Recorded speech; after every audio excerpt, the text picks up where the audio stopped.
কি বলছে? হ্যাঁ, বেশ অপ্রত্যাশিতই, আর অনেকের কাছে হয়তো বিশ্বাসযোগ্য মনে নাও হতে পারে।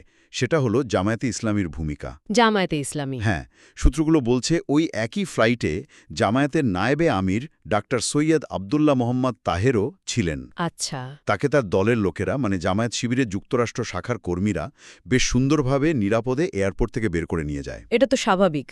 নিজেদের নেতাকে তো বের করবেই। কিন্তু তারা শুধু নিজেদের নেতা নিরাপত্তায় নিশ্চিত করেনি। যখন বিএনপি আর এনসিপি নেতারা ওইভাবে হ্যান্সতার শিকার হচ্ছিলেন, তখন এই জামাত শিবিরের কর্মীরাই এগিয়ে আসে তাদের বাঁচাতে। বলেন কি, জামাত শিবিরের কর্মীরা বিএনপি মহাসচিবকে বাঁচিয়েছে। হ্যাঁ, বিভিন্ন সূত্র থেকে এ ঘটনার বিবরণটা এভাবেই আসছে। বলা হচ্ছে তারা মির্জা ফখরুল ইসলাম আলমগীরকে একদম ঘিরে ফেলে, মানে একটা মানব বর্মের মতো তৈরি করে, আচ্ছা। এবং নিরাপদে তাকে গাড়িতে তুলে দেয়। একটা সূত্রে তো এটাও বলা হয়েছে যে তখন তাকে কেউ একজন বলছিলেন, স্যার আমরা আছি, জামাত শিবির আছে। এটা তো খুবই তাৎপর্যপূর্ণ একটা মন্তব্য। অবশ্যই, এটা নিয়ে বেশ আলোচনা হচ্ছে।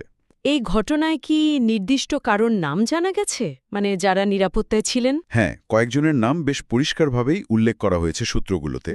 যেমন ধরুন, মারুফ রহমান নামে একজন, উনি নাকি সিলেটের শাহজালাল বিশ্ববিদ্যালয় এলাকার শিবিরের সাবেক সভাপতি। ও আচ্ছা। বলা হচ্ছে উনি একেবারে সামনে থেকে মির্জা ফখরুলকে নিরাপত্তা দিয়েছেন। আর যারা আক্রমণ করতে আসছিল তাদের সাথে মুখে মুখে বেশ প্রতিহত করেছেন আর কি। উনার সাহসের প্রশংসাও করা হয়েছে কিছু জায়গায়। আর শুধু উনিই নন। না, ফওয়াজউদ্দিন আব্দুল্লাহিল ওয়াহেদ, মাহবুব আলমগীর, এরকম আরও কয়েকজনের নামও উল্লেখ করা হয়েছে। তারা নাকি এনসিপি নেতা তসনিম জারা আর আখতার হোসেনকে সুরক্ষা দিয়েছিলেন। তার মানে এটা হঠাৎ করে ঘটে যাওয়া কিছু না, বরং জামায়াত শিবিরের দিক থেকে একটা পরিকল্পিত, সমন্বিত পদক্ষেপ ছিল। সূত্রগুলো যেভাবে বলছে তাতে তো তেমনই মনে হয়। এটাকে অনেকে জামাত শিবিরের আমেরিকা শাখার যে একটা সাংগঠনিক শক্তি আছে বা তাদের যে কৌশল, সেটার একটা প্রমাণ হিসেবে দেখছে।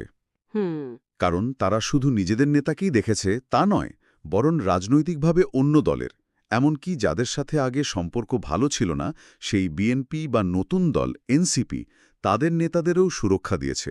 বিষয়টা আসলেই বেশ অপ্রত্যাশিত। হ্যাঁ, ছিল তো বটেই। সূত্রগুলো বলছে এটা তাদের সাংগঠনিক প্রস্তুতি আর ওই মুহূর্তে ঠিক সিদ্ধান্তটা নেওয়ার ক্ষমতার একটা দিক, সেটা দেখিয়েছে। এটা হয়তো ভবিষ্যতে দলগুলোর সম্পর্কের ক্ষেত্রেও নতুন কোনো ইঙ্গিত দেয় কিনা কে জানে। কিন্তু এই ঘটনার পর তো একটা প্রশ্ন উঠবেই, এবং উঠছেও বেশ জোরালোভাবে। সেটা হলো বিএনপির মতো এত বড় একটা দলের যুক্তরাষ্ট্র শাখার ভূমিকা নিয়ে। একদম, তাদের সবচেয়ে বড় নেতা আক্রান্ত হচ্ছেন, আর তাদের রক্ষা করতে এগিয়ে আসছে অন্য দলের কর্মীরা। এটা নিয়ে সূত্রগুলোতে কি ধরনের কথা হচ্ছে? ঠিক এই পয়েন্টটাই, মানে বিভিন্ন সূত্রে এটা নিয়েই সবচেয়ে বেশি লেখালেখি বা আলোচনা হচ্ছে।